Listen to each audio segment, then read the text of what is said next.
Welcome to Everything Life Coaching. I'm John Kim. And I'm Noelle Cordeau. We are the founders of Lumia. And we're super passionate about all things coaching, and we want to share what we've learned from over a decade of coaching and training thousands of life coaches. Let's dive into the science and magic of coaching. Hi, everyone. Noelle here. Welcome to Everything Life Coaching.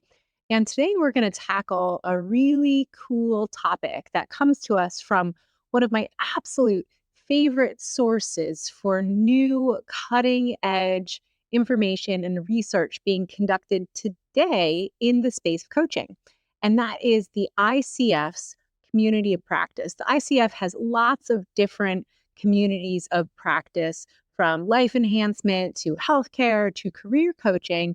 And one of them is their coaching science community of practice. And this is where practitioners from all over the world come together to present their research to ICF professionals, students of coaching, members of the ICF coaches alike, so that we can all stay abreast of what is happening in the field and what is happening in our space. So today, we're going to look at the work of Dr. Christine Vitzthum, who's based in Germany. And Dr. Vitzthum is one of only 5 MCC-level coaches in the entire country of Germany. And she's a researcher who specializes in coaching and really specifically looking at gender diversity and what we need to do to bridge the gap in terms of language and approach that has traditionally been taken to gender diversity, to expand that framework and look at what it means to invoke gender sensitivity, which is a more modern, more progressive, more comprehensive view of this topic. So today I'm going to share some of the learnings that have come from the research in this space, and we're going to take a deep dive into the real world tactics and additional education that coach practitioners need to think about if they're going to work in the arena of gender diversity and gender sensitivity, very specifically within organizations. And as we're thinking about organizations, this particular set of research comes to us from the world of corporate coaching. But I'd like to invite us all to expand our view of what it means to coach in organizations. You might be a coach who works in the hospitality sector. I know a lot of hotel chains and resorts are starting to hire well-being coaches to meet with each guest upon check-in or arrival, which is a really cool job. Or even thinking about the space of wellness, fitness, gyms. There are a lot of coaches who work at gyms.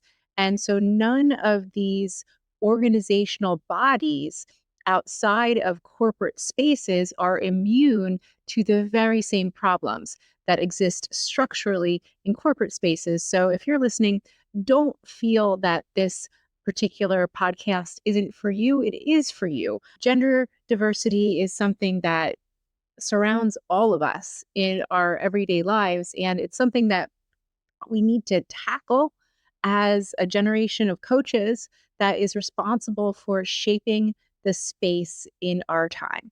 So let's take a deep dive. The research that we're looking at today was conducted in Germany. A lot of the case studies were conducted in organizations within Germany. And so that's the lens that we're looking through. Now, the community of practice, and specifically the community of coaching science, has presentations from folks all over the world. And so if you're looking to get a little bit of a deeper understanding in terms of global cultural competency in the space of coaching, it's a place that I would recommend checking out. I've had the privilege of learning from practitioners from India, the UK, the Philippines very recently, just to name a few. But today, for our purposes, and I want to set us up for success in understanding the topic at hand, what do we need to know when we're thinking about Germany being the source of this research and gender diversity in Germany? I was surprised to learn that Germany still struggles with a lot of issues in gender diversity and equality due to a lot of old traditionally held views.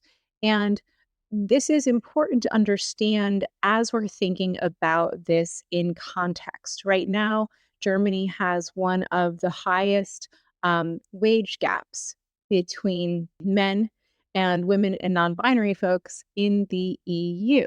This is significant as we're sourcing context for our understanding here. A lot of our listener base is in the US, but not all. And so, what does this mean to us in terms of thinking about this research? Well, there's an 18% wage gap that currently exists in Germany, again, between men and women and non binary folks. And in the US, it hovers around 16%. So, culturally, Germany and the US are pretty similar.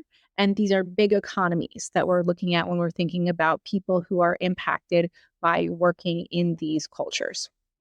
So, these statistics are important to frame our conversation from the perspective of cultural comparison. But one of the things that I want to drive home is we're not looking for a specific cultural comparison in terms of understanding what we need to do globally to deliver understanding of gender diversity. Dr. Vitzthum's work delivers a really radical understanding that the binary itself that exists when we're thinking about the way that coaching has existed globally for impact is one of the things that needs to be addressed as we all work to expand our frameworks around how we think about this work and how we think about progress and what needs to be addressed and reset in our coaching conversations. So, in recent history, when we look at coaching around gender diversity, success has almost exclusively been measured by the extent to which women have been moved into leadership positions. Let's pull the lens back and take a look at the space of coaching itself. Coaching is female dominated. Coaching is female dominated by white women. And when we're thinking about the way that cultural standards are set up, most of the pillars, role models, examples of what success looks like have been determined due to patriarchal standards in the shape of men who have traditionally gained leadership roles in industry. So it stands to reason that as time has gone on, if women are thinking about what it means to be successful, and coaching is a female dominated field, that in the past, the extent to which women are promoted into leadership positions has become the defining marker of success for these types of initiatives. Now, in 2024, this is a very incomplete and narrow way to look at the intersection of coaching and gender.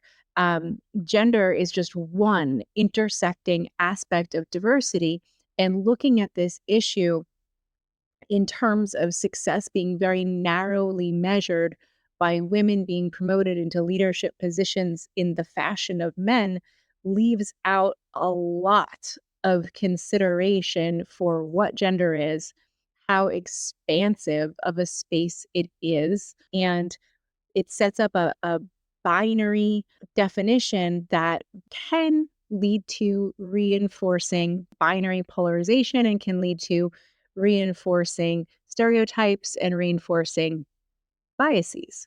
So, what we need to know from the jump is that there is no such thing as a one size fits all approach to gender variance. Gender variance is absolutely vast. And I love looking at gender from the perspective of ecology, lots of different species on this planet, and how gender is not just related to a binary. When we look at the expanse of life that exists on the planet Earth, there's a lot of diversity out there. And the same is true for our one little species of humans. So, if we're thinking about this only as a way for coaches to coach women into leadership positions. We don't take aim at or address or attempt to deconstruct structural issues and challenges within organizations that have caused discrepancies in leadership representation or have caused a homogeneous workplace in the first place.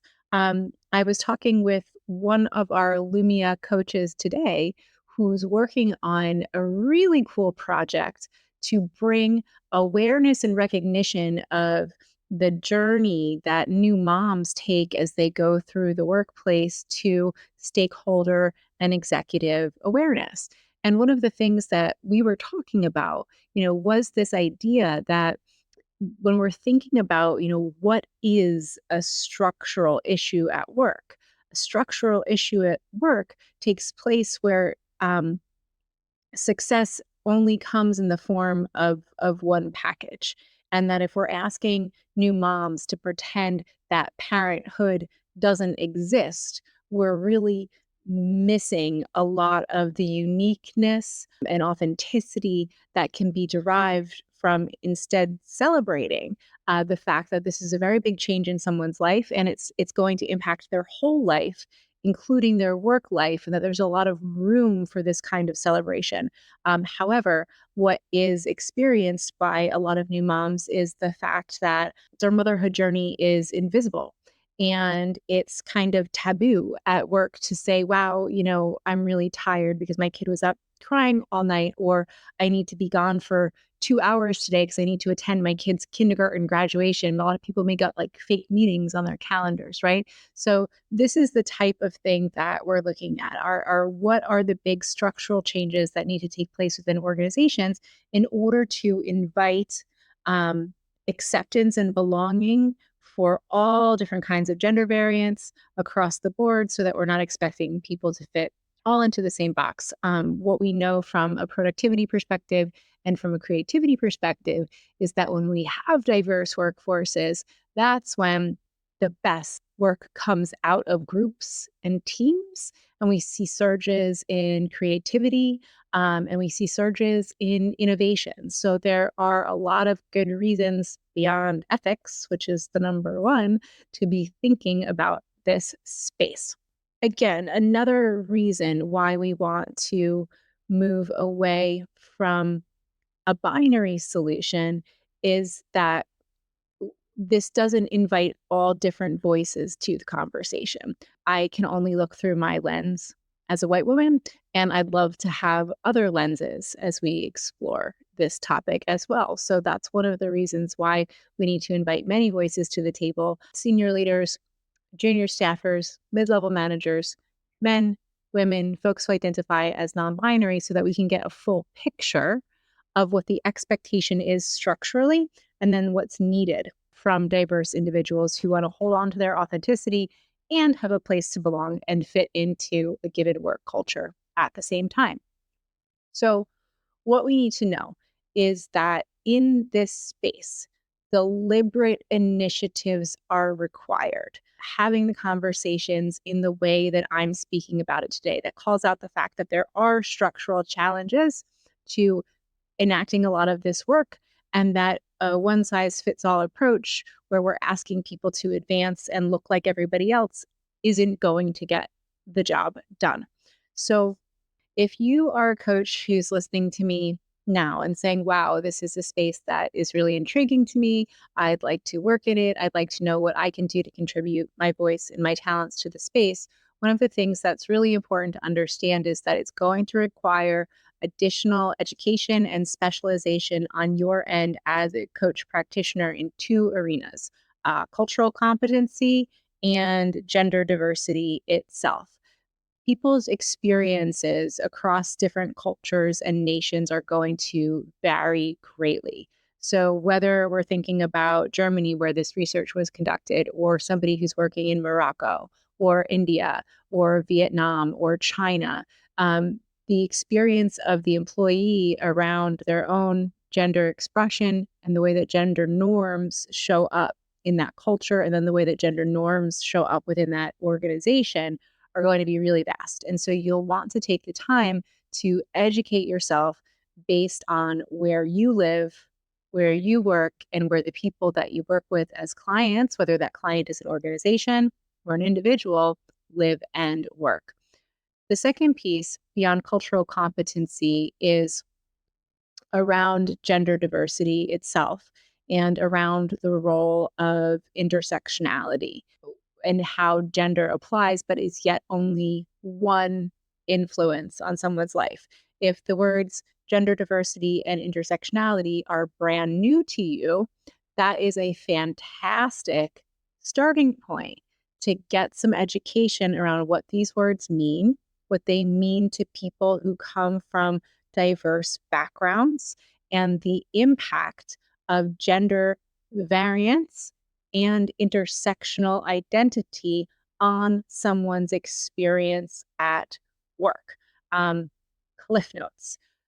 If you are someone who sits outside of the norms within a group or an organization or in your everyday life as it relates to functions of privilege, power, and oppression, you are going to experience being part of an outgroup, bias, disenfranchisement, feelings of not enoughness, feelings of perhaps having to work harder and in a different way than everyone else, and lots of different layers of invisibility, of not feeling seen or understood.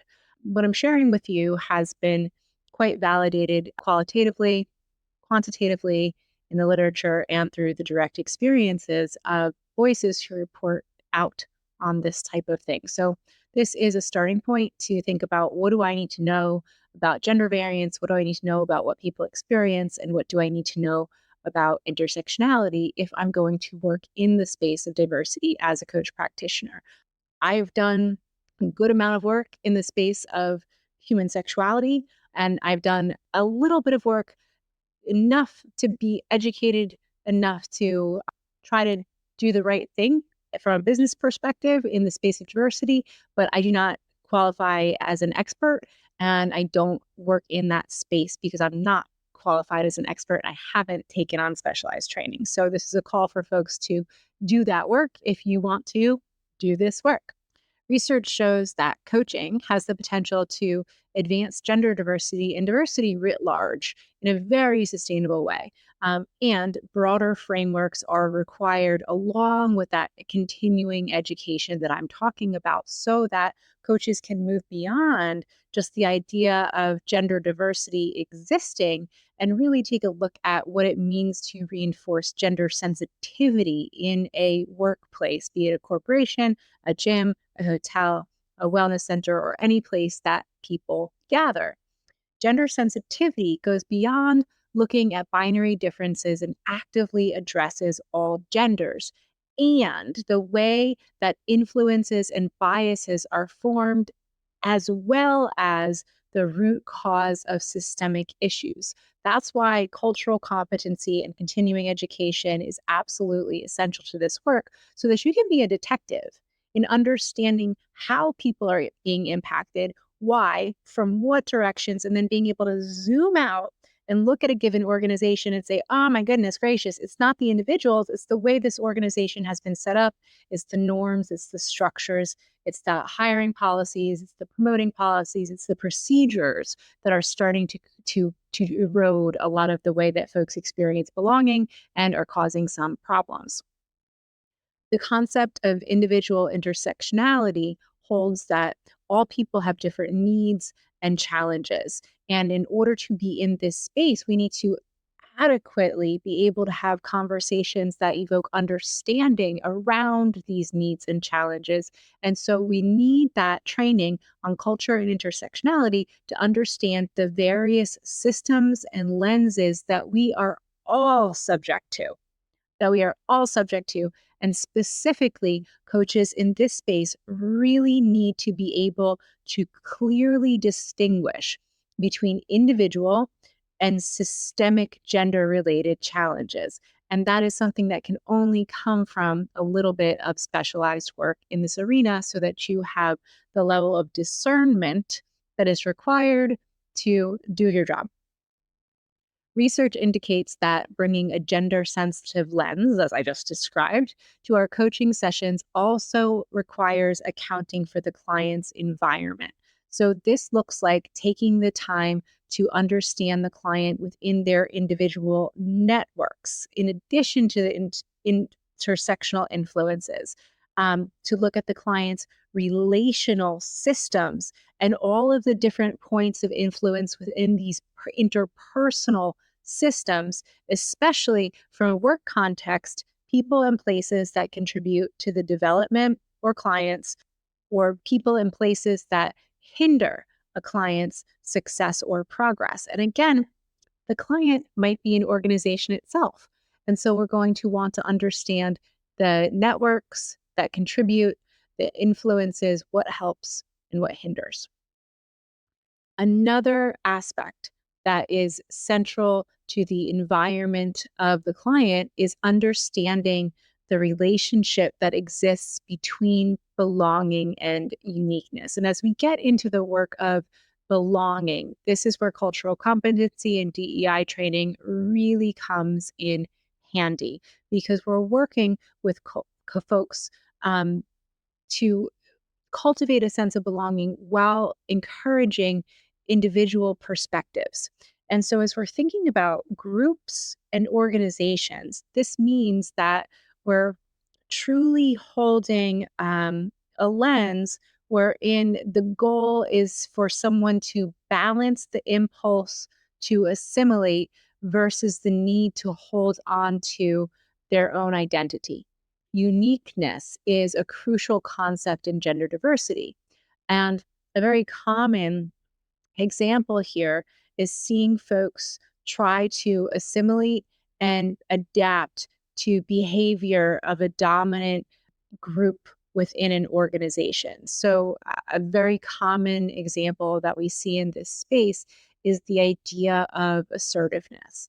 In certain organizations, typically men are rewarded and regarded highly for demonstrating assertiveness. Now, that is not necessarily the case for women and non binary folks who may model and demonstrate that very same behavior. In fact, it can lead to backlash, negativity, and sometimes reinforces bias depending on who's enacting that behavior.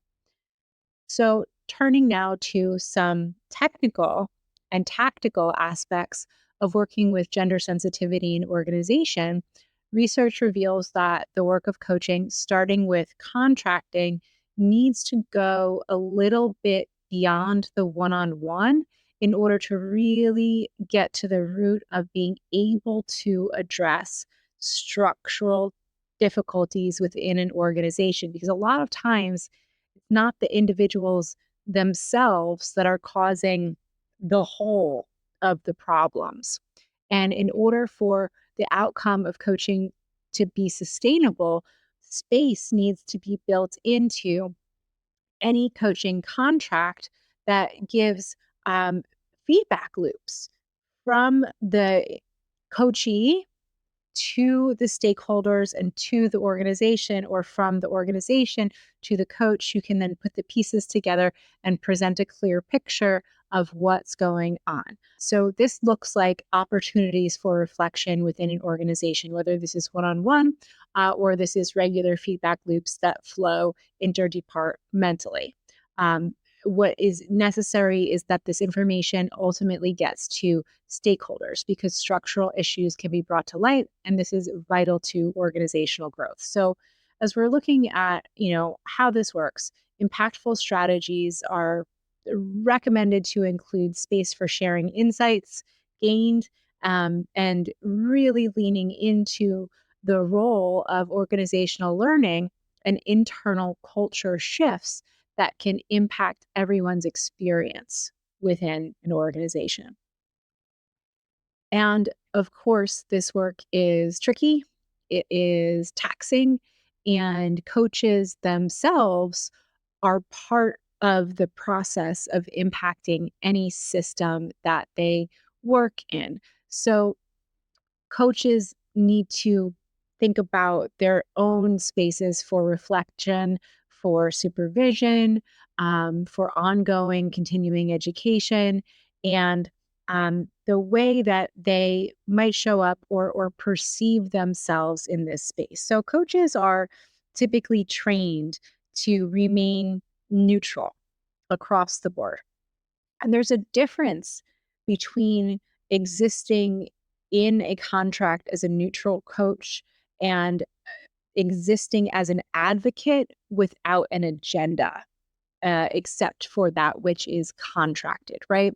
So when we're looking at this space of gender sensitivity and truly advancing sustainable impact, what is recommended is that coaches take the stance of advocate within that space.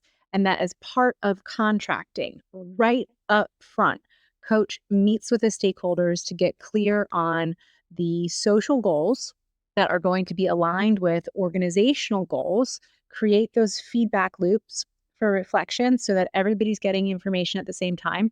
Coach ideally has specialized training so that they can become aware of the differentiators between individual challenges and structural challenges at large in the organization. And the coach and stakeholders are clear that the coach will be advocating for social change as part of the contract right up front with executing and setting the agreement in that particular coaching engagement. And here, it's really important to get to know your stakeholders. A lot of stakeholders don't have a clear idea of what coaching is and what coaching is not. And so, if you're a coach who's coming into a contract where you're going to be an advocate for social change, your stakeholder is going to need to know that coaching is not therapy. Your stakeholder is going to need to know that coaching is not consulting. And those two differentiators are important. Because when you're coaching, you're drawing the information out of the people who work within an organization. So any solutions, any feedback loops that come to the fore aren't going to be born of outside recommendations. They're going to be born of the information that's coming directly from inside the organization because the coach is not neutral, but is rolling without an agenda and is going to provide information that actually benefits the organization from the people who are tasked with doing the work within it. So it's organically driven solution versus externally driven solutions, which may or may not fit a given organization, and nobody's conducting therapy. So those are the two real differentiators that you're going to need to get into. And then alongside that, you're going to want to understand the values of your stakeholder, right? A lot of times, coaches can be brought in to band aid a situation if the stakeholder doesn't really understand what coaching is not, if the stakeholder is not committed to social change and wants some optics going on, the coach needs to get in front of that and make sure that stakeholders and coach are values aligned if the coach is being brought in to work on this type of issue, because otherwise it's going to be very painful for everyone involved to be trying to do something that was never really sanctioned in the first place.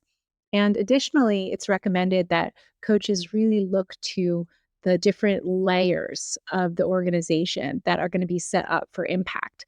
A lot of times, change management stalls with middle management around issues of gender diversity and belonging.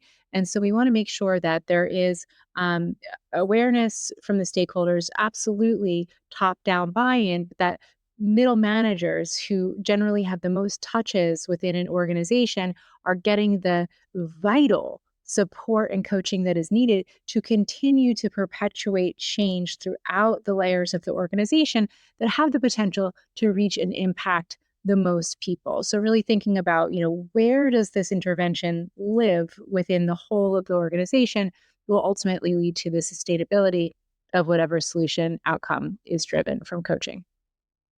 And finally, a large portion of the responsibility for impacting sustainable change lies in the coach's relationship with themselves. And just as reflective feedback loops need to be driven within an organization, the coach also needs space for their own reflective feedback loops that will drive self-awareness and keep the coach on that continuum of functioning as an advocate, but in service of the contract without their own agenda. One of the findings of Dr. Vitzthum's work, and is that many of the female coaches who were represented in the study um, cited moral anger as a reason that they not only got into coaching, but got into coaching in the space of gender diversity. Now, moral outrage can be a great tool. Dr. Vitzthum's work showed that women, specifically in Germany, were often so outraged with their treatment in corporate spaces that they left speaking coaches and sought to impact the system from the inside out. Now, that's awesome. However, that type of stance without reflection, analysis, self-awareness, and self-control will lead you down a path of inhabiting a position that does bring your own agenda to the party. And so knowing this and being aware of why you're interested in advocacy, what your own personal story is, what your own lens is vital in thinking about how you're going to maintain emotional regulation and control, functioning as a coach advocate within this space. And of course, we need to be mindful of power dynamics, because when the coach does take the time to evaluate their own positionality within a contract like this, we see that the client is really the one with skin in the game, the individual employee at work who is being impacted. The coach is an outside party who has the luxury of walking away.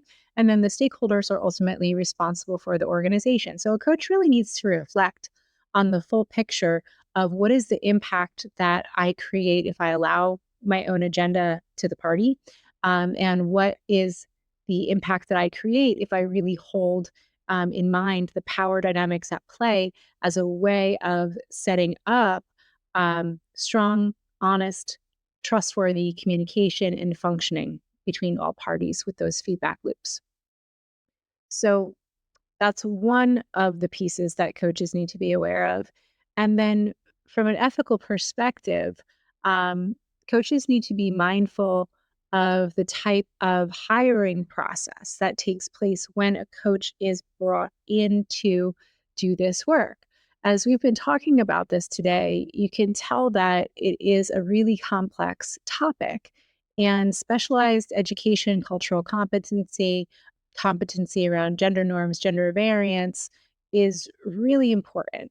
Oftentimes in coaching, folks are hired based on referral, and people may be brought in to work on situations that they don't have any direct expertise in, that they don't have any direct training in, and they may not even be sourced to be a good fit with the employee who is the client of an initiative to change the functioning of belonging within an organization. So, from an ethical perspective, as a coach, Dr. Vitzthum's work calls for us all to stand up and be righteous and ethical in our declaration of what our expertise is and is not, and to do the work, to get the right credentials, to get the right training, and to become the best advocate that you possibly can within these spaces if you're going to do this. So in sum,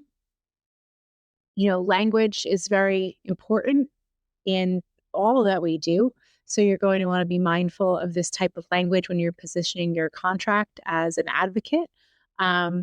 We want to move away from the binary idea that has been long held and traditional in coaching that impacting gender diversity means only moving women into leadership positions.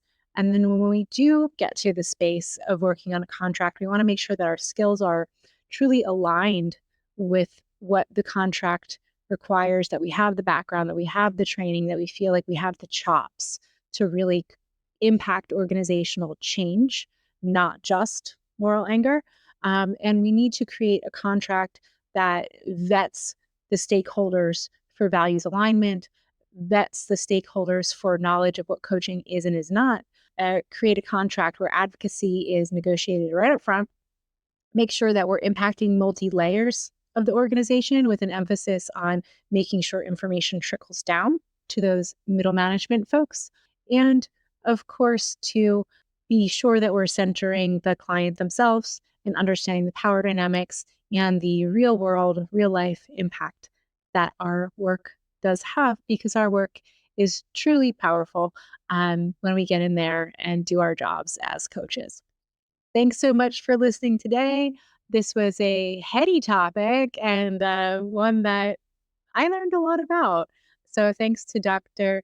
Vitzthum for producing this research, and thanks so much to the ICF community of practice coaching science for putting on these wonderful presentations that we coaches can then take out to the rest of the world. Thanks for listening to Everything Life Coaching. If you're feeling the draw to become a coach, head to lumiacoaching.com/everything. Explore a new career that brings fulfillment, gives you a true sense of purpose, and a bold community to do it with.